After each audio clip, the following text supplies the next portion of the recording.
tant que moniteur de conduite, j'ai voulu faire cette petite vidéo pour essayer de répondre à un certain nombre de questions que se posent les gens concernant l'obtention des permis. Parce que même si pour la plupart d'entre vous, obtenir un permis n'est pas si compliqué que ça, pour certaines personnes par contre, c'est plutôt le parcours du combattant.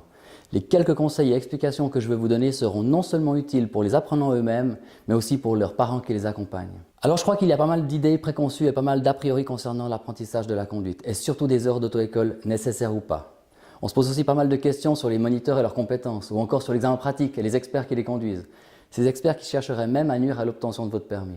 Ouais, alors les experts, c'est eux qui font louper les permis, quoi. Ils n'ont pas des quotas, les experts, justement? Alors j'ai passé en revue toutes les questions qu'on nous pose à nous, moniteurs, les sujets de discussion que nous avons entre collègues, avec les services des autos, les experts. J'en ai fait une synthèse et j'en ai ressorti les quelques points qui m'ont paru le plus importants ou les plus récurrents. J'ai donc choisi de vous parler des 6 choses sur lesquelles il faut absolument que vous soyez au clair avant d'entreprendre une formation dans le but d'obtenir un permis de conduire.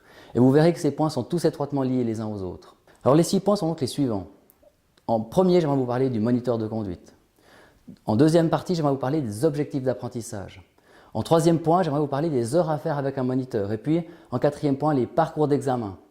Enfin, j'aimerais encore vous parler de l'expert en cinquième point. Et puis en sixième point, le coût de la formation. Alors dans ce premier point important sur les choses que vous devez connaître, j'aimerais vous parler du moniteur de conduite.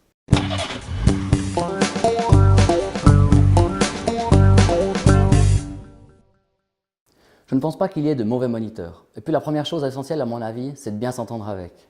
Mais ce n'est pas non plus là-dessus qu'il faut miser pour réussir son permis. Alors bon, que votre moniteur soit plutôt jeune, plutôt âgé, qu'il s'agisse d'un homme ou d'une femme, à peu près tous sont compétents. Le moniteur a de bonnes connaissances de tout ce qui touche à l'environnement de la circulation et il est très probable qu'il ait, lors d'une précédente activité professionnelle, accumulé de l'expérience en lien avec les véhicules et la route.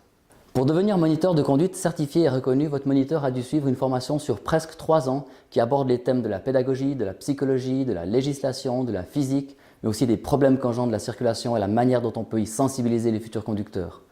Dans le cadre de cette formation, il a également étudié la manière dont il doit établir des plans de cours, fixer des objectifs pédagogiques et évaluer un futur conducteur. Enfin, votre moniteur connaît probablement un bon bout de l'histoire de l'automobile, de l'évolution du parc véhicule en Suisse, mais aussi de l'évolution des accidents et des morts sur les routes, et leurs causes. De manière plus générale, il a une bonne vue d'ensemble de la politique et des statistiques liées aux accidents de la circulation routière. Quoi qu'il en soit, le moniteur se doit d'avoir plusieurs qualités. Il ne peut pas juste être un bon instructeur ou être juste très sympa. Il doit être à l'écoute, être en pratique, entendre vos souhaits, se soucier de vos attentes et même être un peu commerçant. Je reviendrai plus tard au troisième point sur l'aspect commercial en lien avec les heures de conduite. Mais par contre, en ce qui concerne vos attentes, c'est ce point-là qui nous amène à la deuxième chose importante à laquelle il vous faudra être attentif.